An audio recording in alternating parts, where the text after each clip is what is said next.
There is a particular kind of person who does not try to be liked, and who is, precisely because of that, impossible to ignore. The one who walks into a room and lowers the temperature of it, who everyone is aware of at all times, tracking where he is, adjusting around him, the way you would adjust around a large animal that has not yet decided whether it is calm. He does not need your affection. He would, in fact, find your affection slightly contemptible. What he wants from you is simpler and older than that. He wants you to understand exactly where the power in the room is sitting, and to behave accordingly. This is the story of the most frightening student at a school full of dangerous people, and of the single afternoon that took his entire understanding of the world apart. 3 of the 4 classes at this school are led by someone people want to follow. The 4th is led by someone people are afraid of. Class A follows Sakayanagi because she is almost always right. Class B follows Ichinose because they genuinely love her. Class D slowly learns to follow Horikita because she earns it, painfully, over 2 years. And Class C follows Kakeru Ryuen because they have seen what happens to people who don't. That is the whole difference, and it is worth sitting with at the start, because it makes him the odd one out among the 4 leaders, and it makes his story shaped differently from theirs. The other 3 are, in various ways, building something. Ryuen is not building. Ryuen is applying pressure, everywhere all the time, to see what gives, on the conviction that everything eventually does. And it makes his story structurally the most classical of the 4, because it is the only one shaped like a tragedy. Horikita, Kushida, Karuizawa, their stories are about growth or concealment or survival, arcs that bend and continue. Ryuen's is the old shape, the one the Greeks would have recognized. A powerful man, genuinely great in his way, brought down not by an external enemy, but by the exact flaw that made him powerful in the first place. He is the class leader whose story has a fall in the middle of it, a real fall, a fall all the way to the ground, and the question the story is really asking through him is whether a person can survive being proven completely wrong about the thing they built their whole self on and get back up and become something better. Most tragedies say no. His unusually says yes, but only after making him pay the full price first. So keep that shape in mind as we go, because it is easy to enjoy Ryuen simply as the entertaining villain, the one who smashes bottles and declares war and swaggers through every scene, and he is that, and it is fun. But underneath the entertainment, the series is running a genuine tragedy, patiently, and the swagger is there partly so that the fall, when it comes, has somewhere far to fall from. He is a delinquent in the old straightforward sense. He looks the part, he acts the part, and his reputation arrives in a room before he does. The school's own description of him is blunt about it. He does not lead his class by trust, he leads it by fear. And here is the thing that makes him genuinely dangerous rather than just unpleasant, the thing people underestimate about him at first and regret underestimating. He is not stupid. The delinquent exterior is real, but there is a first-rate strategic mind behind it, careful, patient, capable of plans that nobody sees coming. His entrance assessment makes the point in numbers. His academics are poor, a D, but his judgment, his decision-making is graded A, the top mark, higher than almost anyone in the year. The school looked at the thug and saw, underneath, one of the sharpest tacticians it had admitted. That combination is what makes him frightening. A brute you can predict, a genius you can reason with. Ryuen is a genius who has decided that brutality is simply the most efficient tool available, and he uses it the way a calmer person would use persuasion, as a first resort, without hesitation, and with real skill. It is worth putting his leadership beside the other 3 directly, because the series is deliberately offering you 4 answers to the same question, which is how you get a group of people to move together, and Ryuen's answer is the darkest of the 4, and in the short term, one of the most effective. Horikita's answer is competence. She earns the right to lead by being right and by slowly, painfully learning to carry the people under her. It takes her 2 years and it nearly breaks her, and the class she builds is loyal because it was built. Ichinose's answer is love. Her class follows her because they genuinely adore her, because she is kind in a way that is completely sincere, and that produces a class that would do anything for her, which is also, it turns out, a class that can be hurt by anyone willing to hurt her. Sakayanagi's answer is authority. Her class follows her because she is manifestly the smartest person in it and carries herself with the prestige of Class A, and being right, consistently, is its own kind of command. And Ryuen's answer is fear, which is faster than all 3. Competence takes years to build. Love takes sincerity he does not have. Authority takes a track record. Fear takes one broken bottle over the right person's head, and then the whole class moves the instant he speaks, from day one, with no waiting. That is the trade he has made, and for a long stretch of the series it looks like the best trade of the 4. His class is the most immediately controllable. It does not argue, it does not fracture, it does not need managing, it simply obeys. The weakness in it, the thing that eventually costs him, is buried where he cannot see it, and it is this. A class held together by fear of its leader has no reason to stand by that leader the moment the leader looks weak. Love survives a defeat, fear does not. But he does not know that yet, because he has never been defeated, and so the weakness has never been tested. Let me show you how he actually runs his class, because the method is consistent and it tells you everything. His inner circle is not a friendship. It is a hierarchy enforced downward by violence. There is Ishizaki, a hot-headed muscular enforcer who came up in the delinquent world himself and who Ryuen dominated anyway, and who now regards him with something close to worship. There is Albert, a huge silent boy of enormous strength, loyal enough that he will attack anyone Ryuen points him at, including Ishizaki. There is Ibuki, a martial artist, the strongest girl in her year, who Ryuen can beat in a fight without appearing to try. And there is Kaneda, the analyst, the one who does the calculating. They are not united by liking each other. The wiki's phrase for it is exact. They are united by loyalty and submission to Ryuen's authority and by fear of his methods. That is the glue, not affection, fear. And he maintains it the way you maintain a thing built on fear, which is by periodically reminding everyone what the fear is about. When his men fail him, he does not have a conversation with them. On one occasion, displeased, he smashes a glass bottle over Ishizaki's own head, his most loyal follower, for a failure. On another, he has Albert beat several of his own men for not getting a job done. When Ibuki kicks him in frustration, he overpowers her without flinching and grins at her while he does it. This is not rage, notice that, because it is the key to him. He is not a boy with a temper who lashes out. He is completely in control the entire time. The violence is deliberate, applied like a tool, calibrated to keep the machine running. He hurts his own people on purpose, coldly, because a class that is afraid of its leader is a class that obeys instantly, and instant obedience is worth more to him than affection ever could be. There is a cold efficiency to the arithmetic of it that is worth spelling out, because it explains why the method is not simply cruelty for its own sake, even though he enjoys the cruelty. A leader who rules by affection has to maintain the affection continuously, which is expensive and slow and can be undone by a single bad day. A leader who rules by fear has to make one sufficiently memorable example, and then the fear maintains itself, for months, at no further cost. One broken bottle over the right person's head buys him a term of unquestioning obedience. In pure terms of effort spent versus control gained, fear is wildly more efficient than any other method available to a 16-year-old, and Ryuen, who thinks in exactly those terms, has run the calculation and arrived at the answer that horrifies everyone else and satisfies him completely. The blindness in the calculation, the thing he does not price in, is what happens on the day the fear stops working. Affection is resilient. A class that loves its leader will forgive a defeat, will rally around them when they are down, will stay through a bad stretch. Fear is brittle. A class that only obeys because it is afraid has precisely no reason to stand by a leader the moment that leader is revealed to be beatable, because the entire basis of the arrangement was that the leader could not be beaten.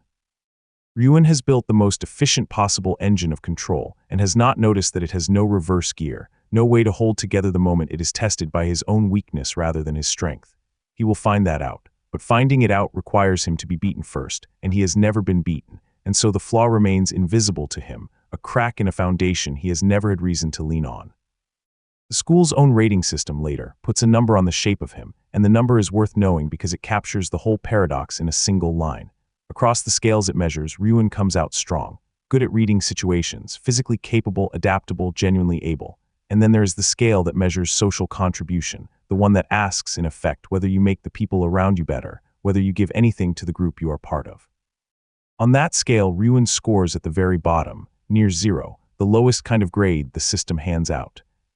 That is him precisely. A powerful, capable, intelligent operator who contributes nothing to anyone, because contribution is not what he does. He extracts, he dominates. The machine that measures people looked at him and said, in effect, this is a strong individual who makes everyone around him worse, and it is not wrong, and Ryuen would not even argue with it, because making the people around him worse is, as far as he is concerned, simply what leadership is. His stated hobby in the little character profiles the series enjoys is dominance, not a hobby in the sense of a pastime. Dominance is what he does for pleasure. It is the thing he would choose to spend his time on if nothing were required of him. That is not a detail the show includes by accident. It is telling you that the cruelty is not a means to an end for him. It is at least partly the end. He hurts people because it is effective, yes. But he also hurts people because he enjoys it, and the honesty of the character is that the show never pretends otherwise. Underneath all of it is a philosophy, and it is a genuine one, coherent and consistently held, and it is the engine of everything he does. Ryuen believes that everyone breaks, that every person given enough pressure will crack, will fold, will give up whatever they are protecting. And he believes that human nature does not change, that people are driven by self-interest and fear, and that anyone who tells you otherwise is either lying or has not been pushed hard enough yet. So his entire method in every situation is the same. Find the pressure point, apply force, wait for the crack. It works on his own class, it works on his rivals, and for a long time it works on everyone because for a long time he is right. People do break. He has simply never met the exceptions yet. He is going to meet two of them. One will be a girl he tortures on a rooftop who refuses to break no matter what he does. The other will be a boy who breaks him. But that is later. For now, his worldview is undefeated, and he has no reason to doubt it, and he strides through the first year certain that he understands people better than anyone else at the school, because so far he does. There is one exception to how he treats people, and it is worth noting because it is the only soft thing about him, and it tells you he is not simply a monster. There is a quiet girl in his class named Hiyori, bookish, isolated, the kind of student who gets overlooked. Ryuen approached her, the story tells us, out of concern for her isolation, and made her his advisor and treats her as an indispensable ally. She disagrees with his methods openly, and he lets her, on the single condition that he not interfere with her free time. It is the one relationship in his life that runs on respect rather than fear, and the fact that it exists at all means the capacity for something other than domination is in there, buried, unused almost everywhere else. Ibuki is worth pausing on too, because her loyalty is the interesting kind, and it complicates the picture of him as a pure tyrant. She does not follow him out of fear, exactly. She dislikes his cruelty, flinches at his violence, and confronts him openly when she thinks he has gone too far, which is not the behavior of someone terrified of him. What binds her to him is ambition. She wants to climb, and Ryuen is the vehicle that climbs, and so she stays, eyes open, disapproving, useful. It is the closest thing he has to a partnership among his enforcers, and he repays it by treating her as a plaything, making advances she does not want, grinning at her when she is hurt. He cannot quite help himself. Even the follower who stays by choice, he cannot resist reminding that he is above her. And there is a detail about Albert, the silent giant, that Ayanokoji himself flags later as strange. Someone like Albert, that loyal, that powerful, should not have been won over by fear and force alone. Fear produces obedience, but it does not produce that kind of devotion. Ayanokoji notes that Ryuen must have some other pull, some genuine ability to bind people to him beyond intimidation that he does not fully show.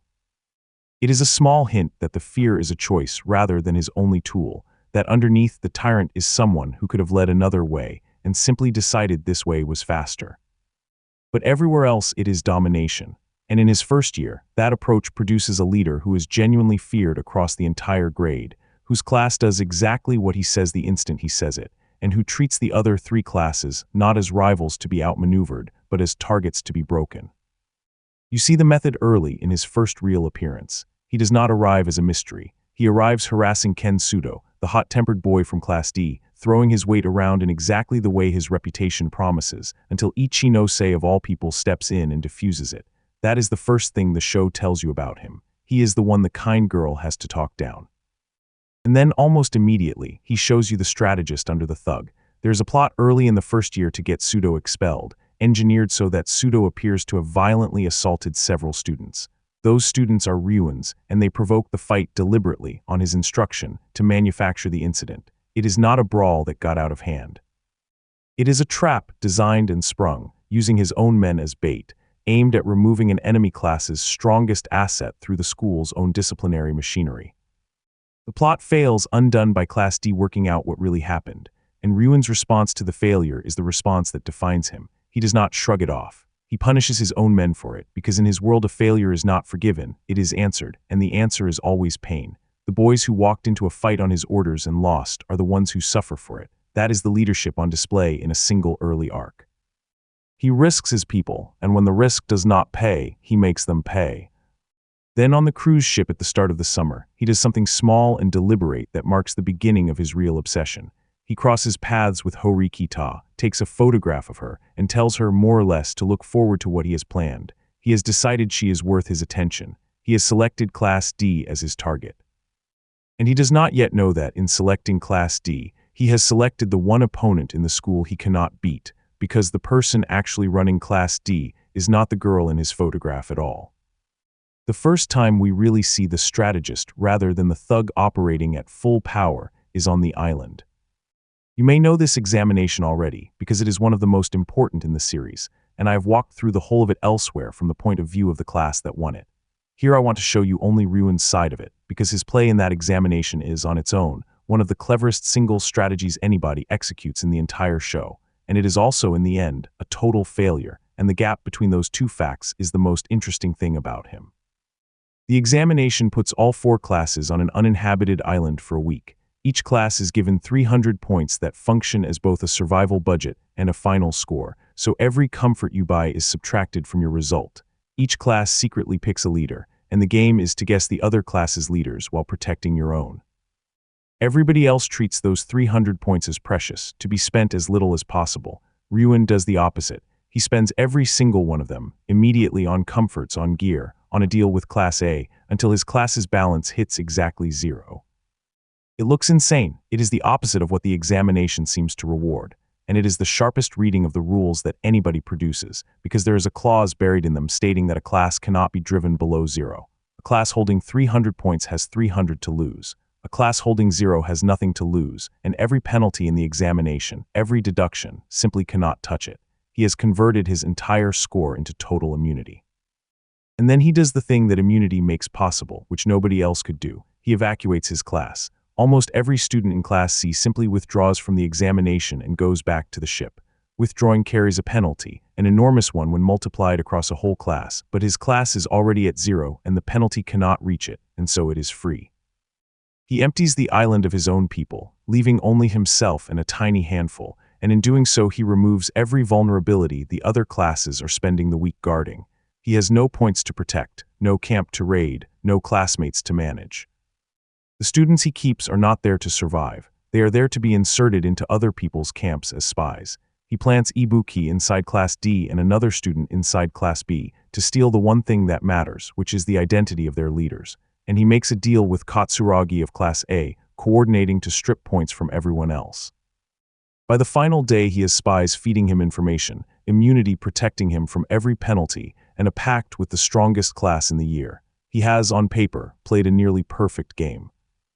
Think about the audacity of it as a piece of strategy, because it is genuinely brilliant and it deserves the credit before we get to the failure.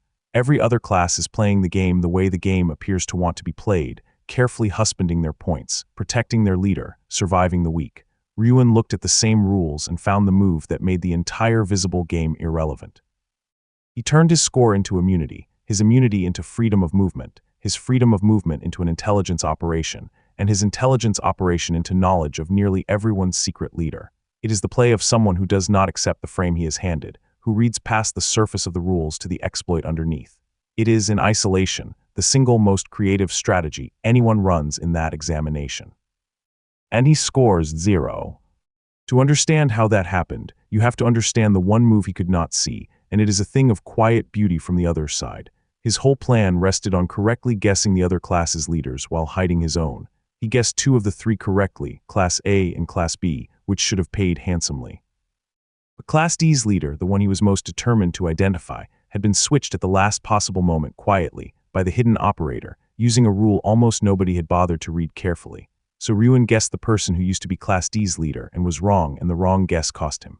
And worse, Class D correctly identified his leader, which under the rules stripped away everything. His immunity had also canceled the small survival bonuses he might have banked. Add it together and the perfect plan nets exactly nothing. Nothing, the lowest possible result from the cleverest possible strategy. And the reason he scores nothing is the first appearance in his life of the thing that is going to define the rest of his story, which is that somewhere in Class D, someone he cannot see has quietly outthought him. He guesses 2 of the 3 rival leaders correctly, which should have won him points. But he guesses Class D's leader wrong, because Class D's leader was quietly switched at the last moment by a hand he never detected. And Class D, in turn, correctly identifies his own leader, which under the rules wipes out everything. He walks off that island with the best plan and the worst result, and for the first time in his life, he cannot work out how it happened. Somebody beat him, somebody good enough to beat him, without him even seeing their face. And Kakeru Ryuen, who believes that he understands people better than anyone alive, becomes from that moment a man obsessed with a single question. who is really running Class D because it is not the stern girl who appears to be in charge. He is certain of that. Someone is standing behind her in the dark, and that someone just made a fool of him, and he is not going to rest until he drags them into the light. He gives the hidden person a name. He calls them X. Before we follow that hunt, it is worth setting Ryuen properly among the 4 class leaders one more time, now that you have seen him operate, because the series is quietly building all 4 of them toward each other, and Ryuen has a specific place in that design.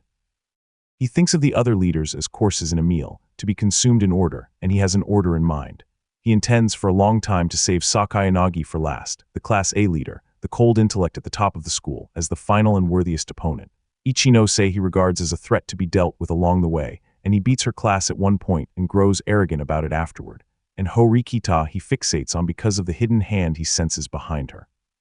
What is telling is that his whole map of the competition is a map of enemies to be crushed in sequence. The other 3 leaders think about winning, about their own classes climbing. Ryuen thinks about crushing, about which rival to break next and in what order. It is the same difference that runs through everything about him. Where the others build, he demolishes, and he has organized even his ambitions as a demolition schedule.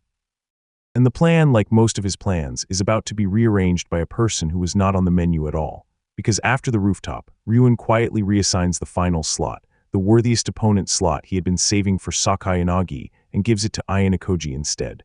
The man he had never even considered becomes the summit he most wants to climb, but that is getting ahead of ourselves.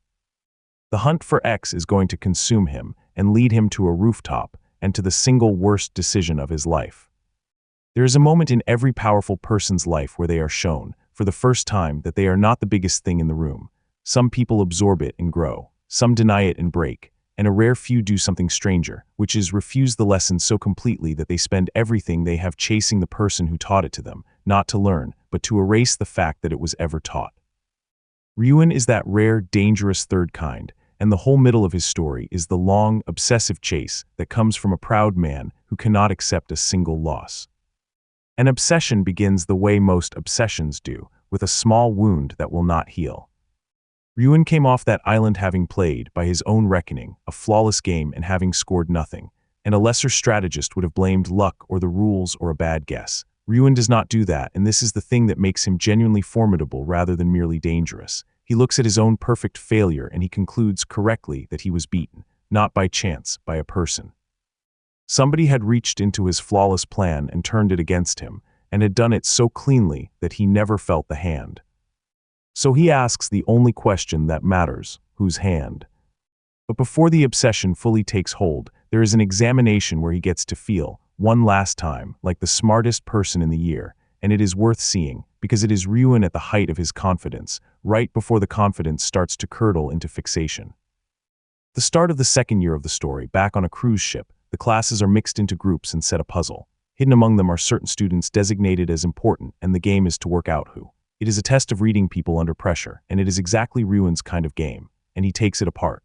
He cracks the underlying logic of how the important students were chosen, faster and more completely than anyone, and his class wins the examination by a landslide. It is a real victory, cleanly won, and it does 2 things to him. It confirms his sense that he is the sharpest operator in the year, and it emboldens him to do something theatrical, which is to publicly declare war on Horikita. He announces, more or less, that Class D is his target and that he is coming for them. Watch the mistake inside the triumph, because it is the same mistake that will follow him all the way to the rooftop.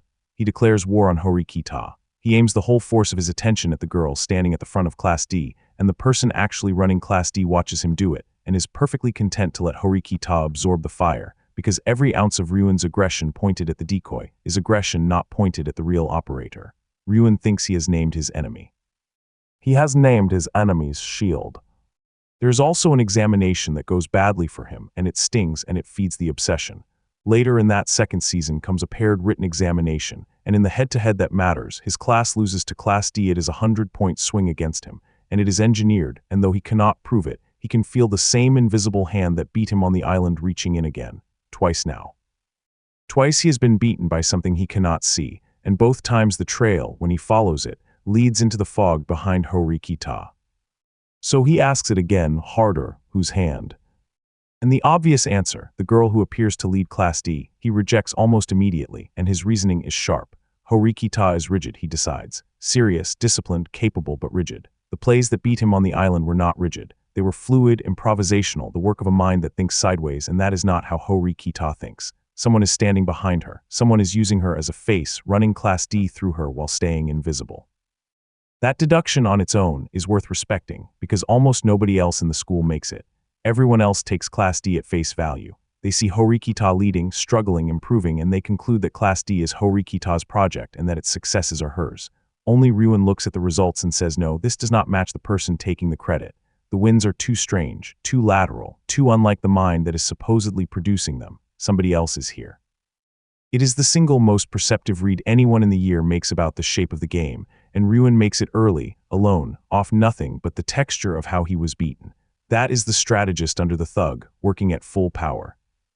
He cannot see X, but he can see the X-shaped hole in the story everyone else is telling, and he refuses to look away from it. And that refusal is both the best thing about his mind and the beginning of his undoing, because a man who has correctly sensed an invisible predator has two options, and the wise one is to walk away, and Ryuen has never once in his life chosen the wise one. He gives that someone a name, because a hunter needs a name for the thing he is hunting. He calls the hidden person X.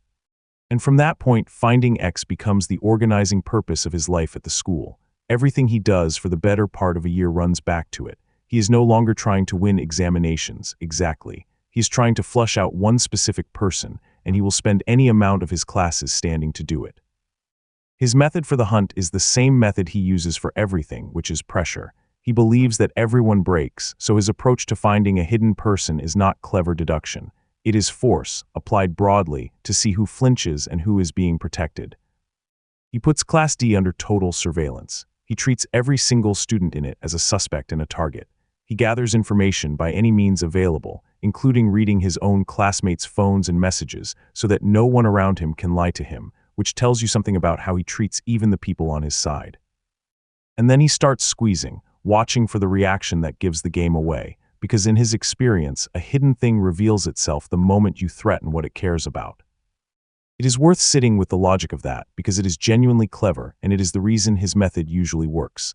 A hidden operator, by definition, cannot be found by looking, because looking is exactly what they have prepared for. But a hidden operator has attachments, things and people they will move to protect, and those attachments are not hidden, because you cannot protect something invisibly forever, so you do not hunt the operator.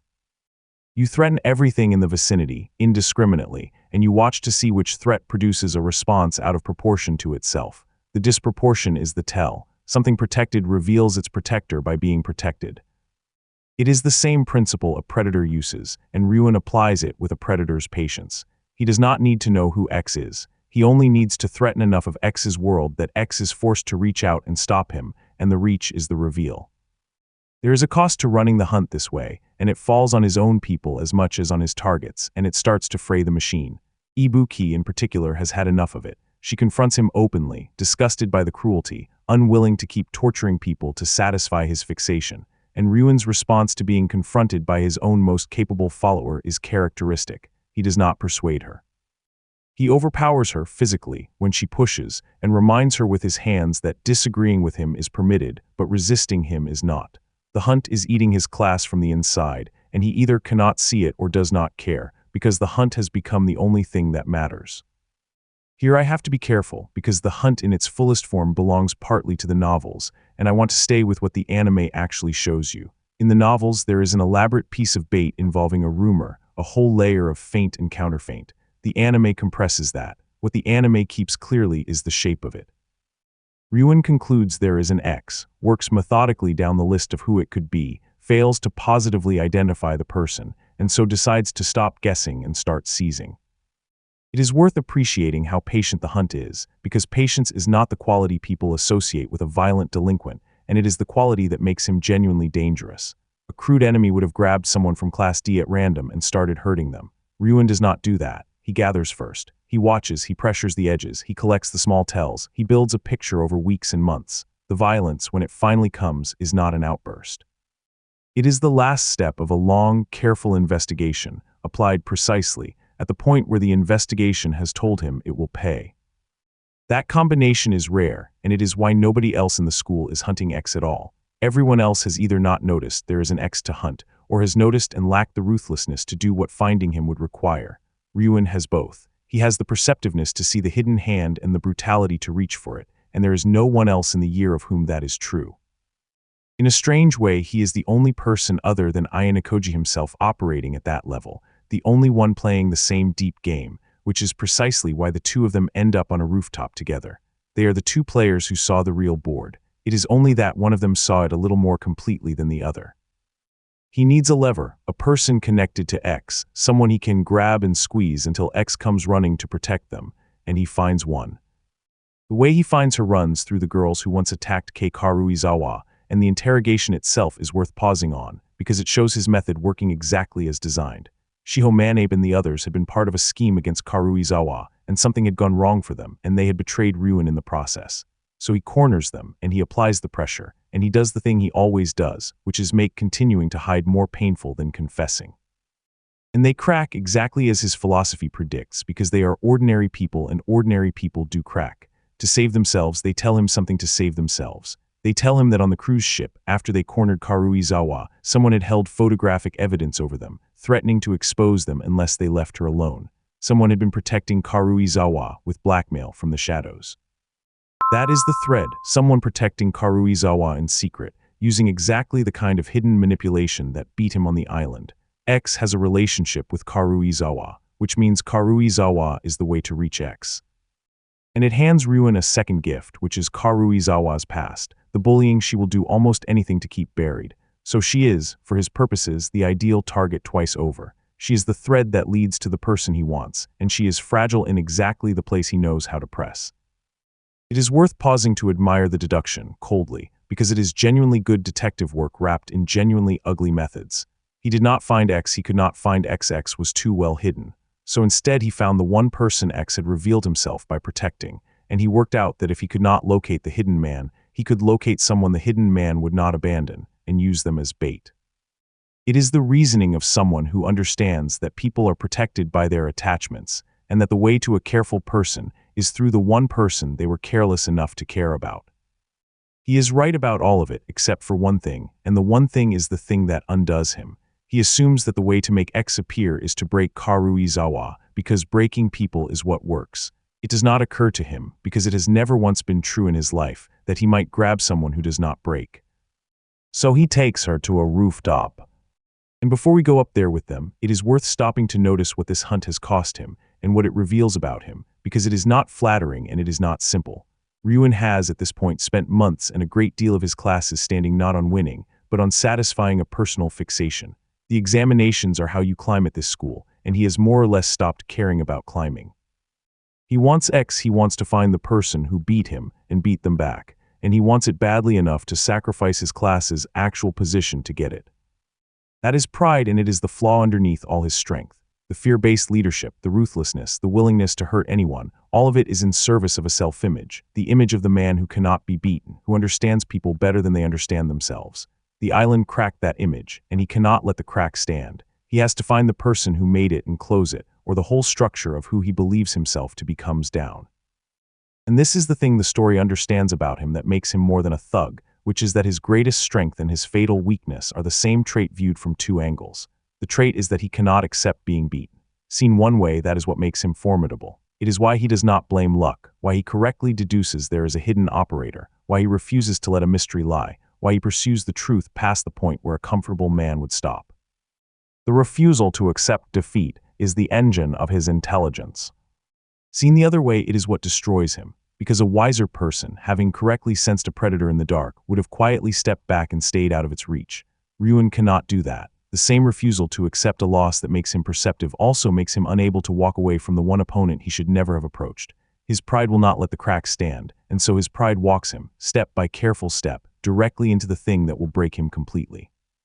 He is undone not by a lack of intelligence, but by an excess of exactly the trait that makes him intelligent, and there is something almost tragic in that, a man ruined by the very quality that made him worth taking seriously. He does not know it yet, but he has organized his entire campaign around finding the one person at the school who is better at this than he is. He is hunting a predator while convinced he is hunting prey. And the closer he gets, the more certain he becomes that he is winning, right up until the moment he learns, on a freezing rooftop, exactly what he has been hunting, and discovers that it has been letting him come. Because here is the part that turns the whole hunt into a trap that closed on him rather than a net he was casting. X knows he is being hunted. X has known for a long time. And X has decided that the neatest way to end the hunt is to let Ryuen think he is succeeding, let him get all the way to the rooftop, let him commit fully and publicly to his grand confrontation, and then simply walk up the stairs and end it in person. Everything Ryuen thinks he is doing to Class D's hidden operator is quietly allowing, because a hunt that ends with the hunter cornered is worth more than a hunt that ends with the hunter frustrated and still looking. Ryuen is not closing in on XX is reeling Ryuen in, one confident step at a time, and the rooftop is not the place where Ryuen catches his enemy. There is a deep irony sitting inside this whole hunt, and it is worth naming before we follow him up the stairs, because it is the key to why he loses. Ryuen's method is built on a true insight that people are reachable through what they protect, and he applies that insight flawlessly, all the way down the chain, from Manabe to the blackmail to Karuizawa to X. Every step of the reasoning is correct. The flaw is not in the method, the flaw is in the target, because the person at the end of the chain, the hidden operator he is reeling himself toward, is the one person at the school for whom the method does not work, and the reason it does not work is precisely the thing that makes him so dangerous. Ryuen assumes X protects Karuizawa the way people protect the things they love, tightly, anxiously, in a way that can be exploited. But X does not love Karuizawa, not then. X acquired Karuizawa as a tool, coldly, and while he will indeed come to the rooftop to retrieve her, he is not coming out of the desperate protective panic Ryuen is counting on. He is coming because a tool worth having is a tool worth keeping, and because ending Ryuen in person is convenient, and he is coming entirely without the fear or the fury that Ryuen's whole trap is designed to provoke. Ryuen built a snare calibrated to catch a frightened, loving protector. What walks up the stairs is something with no fear and no love in it at all, and a snare calibrated for the wrong animal does not catch anything. It just tells the animal exactly where you are standing. It is the place his enemy has chosen to catch him. The rooftop is where the whole series turns for him, and it is worth telling slowly, because everything he is gets tested there, and most of it fails. He has Karuizawa brought up in the winter cold. He knows she is connected to X, and he intends to use her the way he uses everyone, as a pressure point, squeezing until the pain forces X into the open.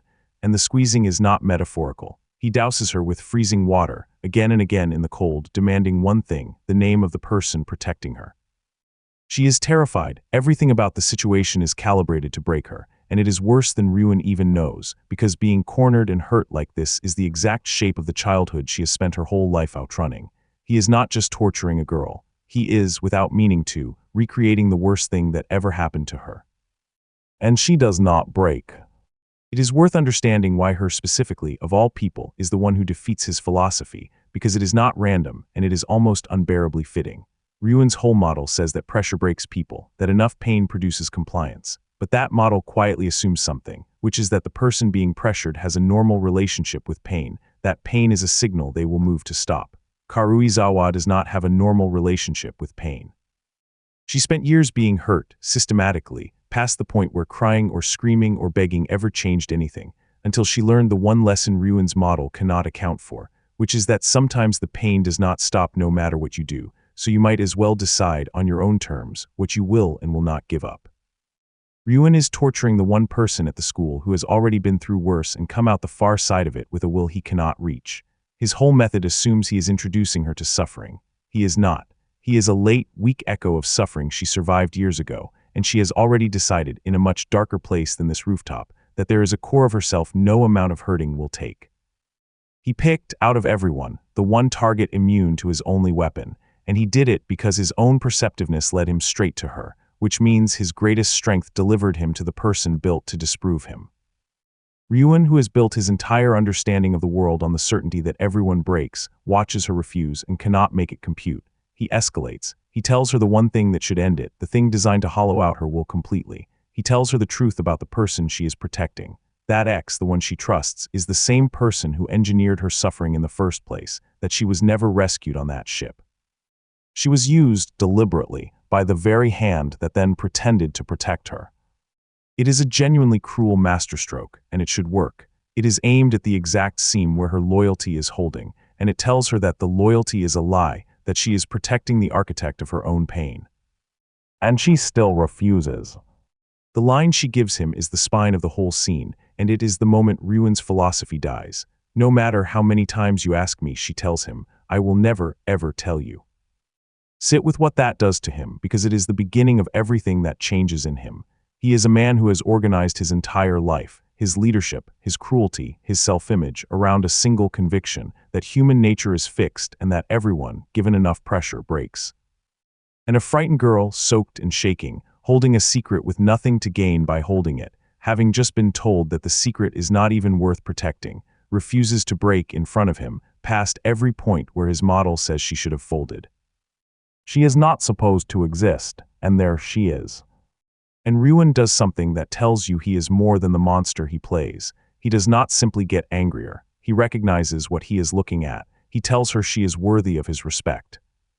Think about what an unusual thing that is for a villain to do mid-scene. He is losing. His entire method is failing in real time. The efficient, ruthless thing, the thing his philosophy would dictate, is to escalate harder to find a worse pressure, to refuse to accept that this small, frightened girl has beaten his one reliable tool, and instead he stops in the middle of it and acknowledges her. That acknowledgement costs him. It is in a sense an admission that his worldview has a hole in it, made out loud to the person who put the hole there. A purely cruel man could not say it. It would not occur to him, and if it occurred to him, it would be intolerable to admit. Ryuen says it, because underneath the cruelty there is a genuine respect for strength wherever he finds it, even in an enemy, even in a victim, even when the strength is the thing defeating him. It is the first real evidence that the man is capable of the growth that is coming, and it arrives, characteristically, in the middle of him doing something terrible. In the middle of torturing her, faced with a person his entire worldview says is impossible, he stops long enough to acknowledge that she has beaten him at the one thing he thought could never be beaten. From Ryuen, who respects almost no one, that is not a small thing. It is a man watching his philosophy break against a person and being honest enough to admit that it broke. But he has already committed. He has her on the roof. He has declared his war. His people are watching. And so, having decided she will not crack, he resolves to destroy her instead, and that is the moment the stairwell door opens.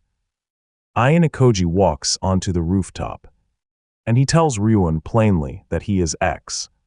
There is a long beat in that revelation worth living inside, because it is the payoff of a year of Ryuen's obsession, and it arrives in the least dramatic way imaginable. He had built X into a figure of enormous significance, the shadow mastermind, the hidden genius who had beaten him twice, and he had imagined surely that unmasking X would be a triumph, a confrontation between equals, the moment his hunt paid off. And what he gets is a forgettable, unremarkable boy walking up some stairs and saying calmly that it was him the whole time.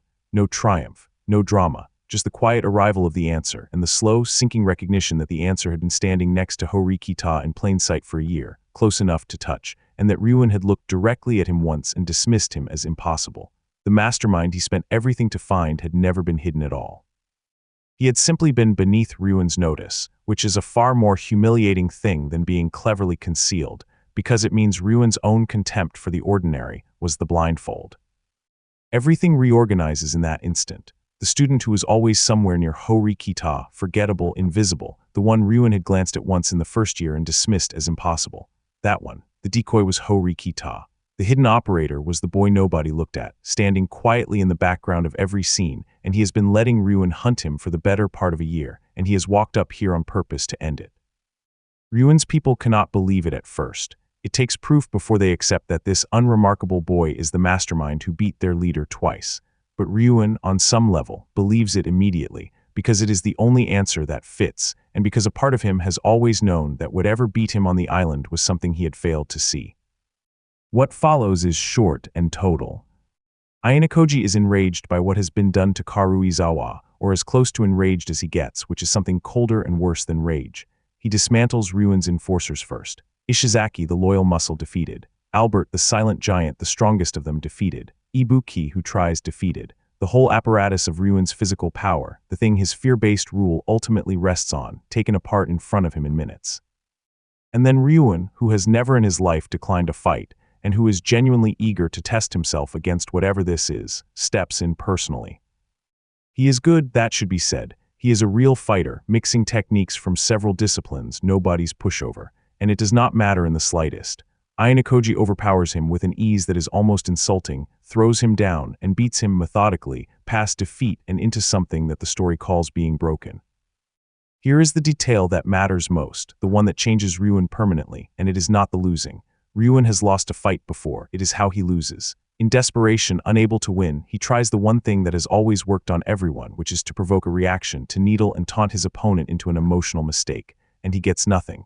Ayanokoji beats him with no anger at all. No hatred, no pleasure, no fury, nothing. Just a calm, total, emotionless application of overwhelming force, the way you would swat something, without feeling anything about it. And that, not the pain, is what frightens Ryuen. He will say afterward that it was the first time in his life he ever felt true fear of another person, because Ryuen understands cruelty. Cruelty he can work with, cruelty is a language he speaks. What he cannot understand, what genuinely terrifies him, is a person who does devastating violence while feeling absolutely nothing, because there is no lever on a person like that, no anger to provoke, no ego to bait, nothing to press. Ryuen spent a year hunting a person. He assumed he could break the way he breaks everyone. He finds on that rooftop that he was hunting something with no seams at all. It is worth dwelling on why the emotionlessness specifically is the thing that unmakes him, because it is the deepest point the scene makes about him. Ryuen's cruelty, for all its ugliness, is human. He hurts people because he enjoys it, because it works, because it makes him feel powerful, and every one of those is a recognizable human motive, a feeling driving an action. His whole model of people assumes that everyone is like that underneath, driven by feeling, reachable through feeling. That is why his methods work. He finds the feeling and he pulls on it. Ayanokoji on that rooftop presents him with something his model has no category for, which is force completely detached from feeling.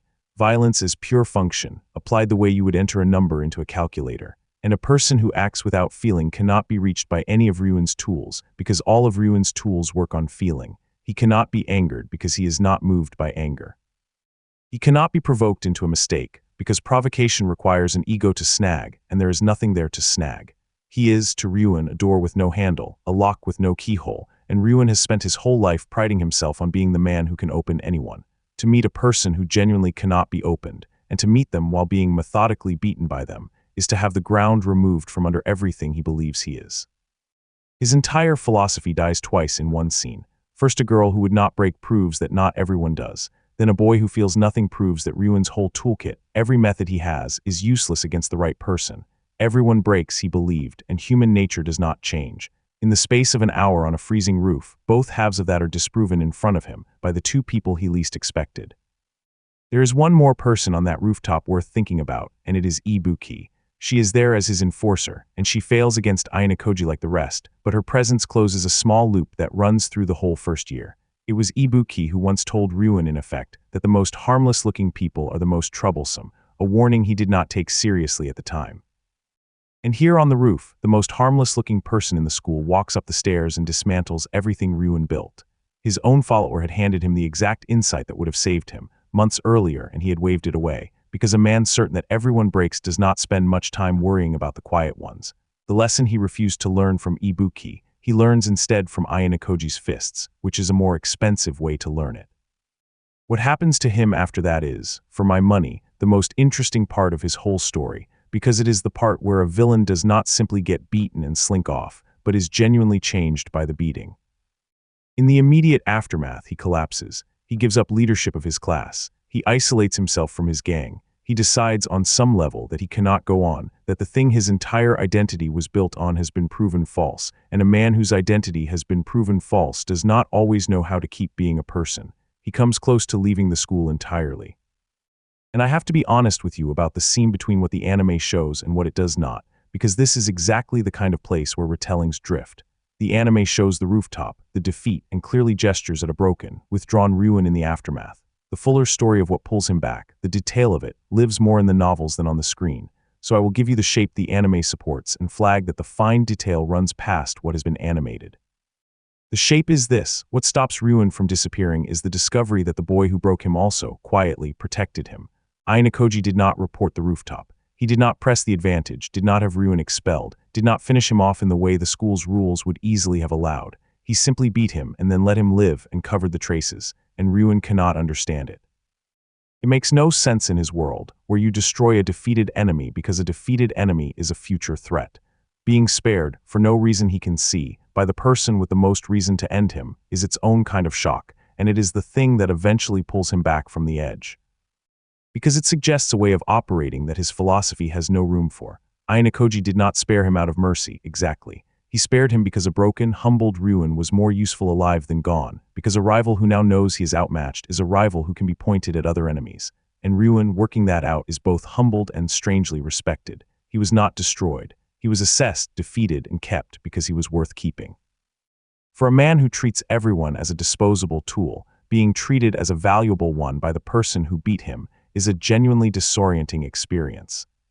So he comes back, and the Ryuen who comes back is different, and the difference is the payoff of the whole arc.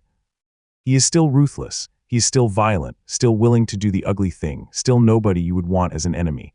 That does not change, and the story is right not to change it, because a Ryuen who turned gentle would be a betrayal of the character. What changes is the direction. The cruelty stops being pointed inward at his own class, at his own people, and turns outward at rival classes where it belongs.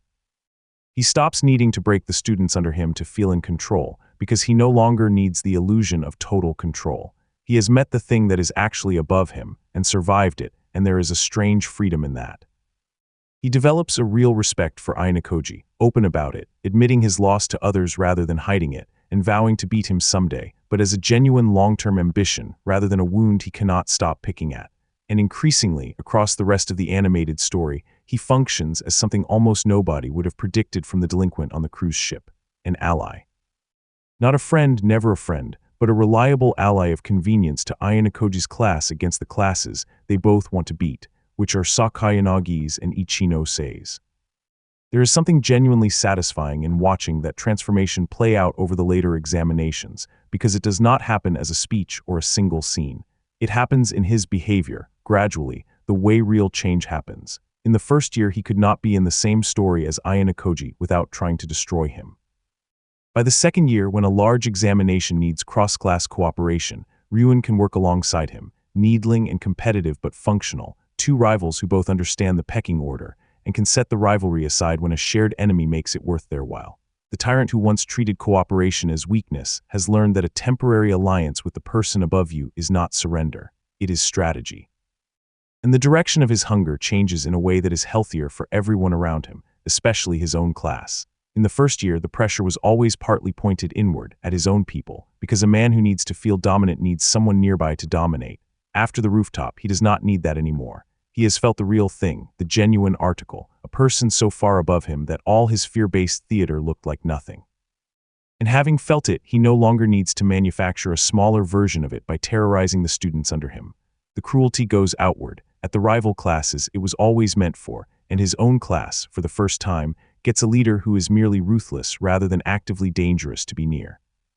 He even fully absorbs at last the lesson he waved away before, that the most harmless-looking people are the most dangerous. It is exactly the lesson the rooftop drove into him, that the forgettable boy in the background was the deadliest person in the school, and he carries it forward, where you're now less inclined to dismiss anyone, which makes him a more careful, and in some ways a more effective operator than the swaggering version who declared war on a cruise ship. And there is the quiet girl, Hiyori, the one exception to how he treats people, who is worth returning to here because she becomes more important to the changed Ryuen than to the old one. She was always the person he respected rather than dominated, his advisor, the one allowed to disagree. After the fall, that relationship is one of the few things in his world that does not have to be rebuilt, because it was never built on the thing that collapsed. It did not run on fear, so the death of his fear-based philosophy did not touch it. A man who has just watched his entire way of relating to people proven hollow still has, waiting for him, one relationship that was always something better, and it is not nothing that he had the sense, even at his worst, to build one. His late first year has its costs, and they are worth walking through, because they are the price of the year he spent hunting X instead of building his class. His class takes point hits and its rank slides, at one stretch falling all the way to the bottom, swapping places with the very class he had been obsessed with beating. There is a bitter joke in that. He spent a year fixated on Class D, and the fixation cost him so much of his own classes standing that Class D climbed past him. He was so busy trying to break his rival that he let his rival overtake him without a fight. In the examination where every student votes on who should be expelled, his class loses one of its own, Shihomane, the girl whose interrogation had helped him find Karuizawa in the first place, which has a certain grim symmetry to it. The person he squeezed for information on his way to the rooftop is the person his class sheds on the way back down. His methods in the end cost his own people, which is the recurring truth about him that the story keeps quietly underlining. A leader who runs on fear produces a class that will vote one of its own out of the school the moment the pressure is on, because fear does not build the kind of loyalty that protects people. It only builds the kind that obeys. But he steadies, and by the end of the first year, his class has clawed back up to where it started, and the steadying is itself a sign of the change in him, because the old Ryuen would have responded to the slide by hurting someone, and the new one responds by actually leading. Into the second year and the animated story's end, he is a stable, established operator. The school's own rating system puts him at a solid middle, a strong physical and adaptable student dragged down by the one number that measures contribution to others, which sits near the absolute floor, because a man who led by fear scores terribly on the axis that asks whether you make the people around you better. That single number is his whole first year, quantified. His academics land a little above average, his physical ability strong, his adaptability strong, all of it pulled down to a middling overall by that near-zero contribution score, and the shape of the card tells you exactly who he is: dangerous, capable, and no use at all to anyone but himself. The second year gives him a real high point and then takes it away, which is fitting for him. In the first big examination of the new year, his class performs superbly, placing second, and climbs to one of the top ranks in the school, the best standing his class holds in the entire animated story. For a stretch of the second year, the man who spent his first year in third place and then last is riding near the top, and it is earned, and it is the clearest evidence of the changed leader he has become, because he got there by competing outward rather than terrorizing inward. And then the long final examination of the season, the second island exam, does not go his way, and his class slides back down to the bottom rank by the time the season closes. He ends the animated story lower than his brief peak, which is the pattern of his whole arc in miniature, brilliant runs that do not quite convert into lasting position, a man whose ceiling is very high and whose results keep landing below it. His class rises to a strong rank early in the second year, then settles lower after the long final examination, and he ends the animated story where he has ended up standing, which is not at the top, but no longer broken, pointed outward, respected as a threat, an enemy of his enemies and an ally of convenience to the boy who beat him. He never gets his rematch. The animation stops before the story ever lets him truly test himself against Ayanokoji again, and the aspiration he carries to beat the person who broke him remains exactly that, an aspiration, unfulfilled, held onto. And there is something almost hopeful in the way he holds it, which would have been unimaginable for the Ryuen of the first year. The old Ryuen could not tolerate an unresolved defeat. It was the unresolved island loss that drove him into the year-long obsession that ended on the rooftop. He literally could not live with having been beat and not knowing how. But the Ryuen who comes out the far side of the rooftop can carry a much larger, much more total defeat, the complete destruction of his worldview, and instead of it driving him mad, it settles into a goal. Someday, he will get there someday. He can wait and work and improve and hold the ambition without being consumed by it. That is growth, real growth, the kind the series is usually too cynical to hand anyone. The man who could not survive a small loss learns to live gracefully with an enormous one. Whatever else the rooftop took from him, it gave him that, the ability to lose and keep walking, which he did not have before and which is worth more than any examination. It is worth being clear about where the animated story leaves off, because his arc, unlike some, is not finished when the animation stops. The version of Ryuen we have been given, the tyrant who fell and rose again as something warier and more outward-facing, is the version through the end of the currently animated material. There is more of his story past that point, in the source material, where his rivalries develop further and his methods keep evolving, but it has not been put on screen, and I am not going to reach past what has been shown to tell you how it goes. What we have is a complete enough shape on its own, a rise, a fall, and a recovery, and it is a satisfying place to take stock of him even knowing the story continues. So what do you make of Kakeru Ryuen in the end? He is the villain the series most enjoys having, and the one it does the most interesting thing with. He arrives as a straightforward answer to a question, the answer that says the way to lead is through fear, and the way to win is through force. And for a while the story lets that answer look strong, lets it look like maybe the ruthless man really does have it figured out. And then the story does not simply defeat him, it disproves him. It sends a girl who will not break and a boy who feels nothing, and it uses them to demonstrate in front of him that the two pillars of his entire worldview are false. Not everyone breaks, and the right person cannot be moved by any pressure at all. A lesser story would have left him there, broken, a cautionary tale. This one does something better. It lets him survive being wrong. It lets him take the destruction of his entire philosophy, and instead of collapsing under it permanently, slowly rebuild into someone who has integrated the loss, who is still himself but no longer needs to prove that the world is as cruel as he is. he does not become good, he becomes real. The tyrant who could not conceive of a person he could not break becomes a man who has met too, and lived, and is quietly larger for it. There is a question worth ending on, which the series poses through him without ever answering, and it is whether he was right all along in a way that his defeat did not actually disprove. Because here is the uncomfortable thing. Ryuen believed everyone breaks. He met two people who did not, a girl with an unbreakable core and a boy with no core to break. But two exceptions out of an entire school is not much of a refutation. Everyone else did break exactly as he predicted. Mane broke. The classmates broke. His own enforcers broke. His philosophy was 99% accurate, and the 1% that defeated it happened to be the 1% standing in front of him at the worst possible moment. So was he wrong, or was he simply unlucky, a man whose broadly correct theory of people collided with the rare exceptions at the exact instant it mattered most? The series lets you sit with that.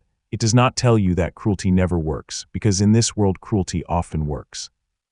It tells you something narrower and truer, which is that a philosophy built on the certainty that there are no exceptions will eventually meet one, and that the person who cannot imagine an exception is defenseless the day they finally encounter it. Ryuen's error was not believing people break. Most of them do. His error was being certain that all of them do, and building his whole self on that certainty, so that when he found the exceptions he had nothing left to stand on. The changed Ryuen is not a man who stopped believing people break. He is a man who learned that some do not, and who now watches for them, warier, humbler in the one specific way that matters, no longer certain he has everyone figured out.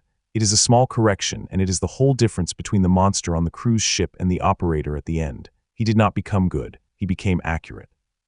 The most feared student in the year, brought all the way down to nothing on a freezing rooftop, choosing not to disappear, and standing back up as something harder to categorize and more human than the monster who went up those stairs. Sleep well.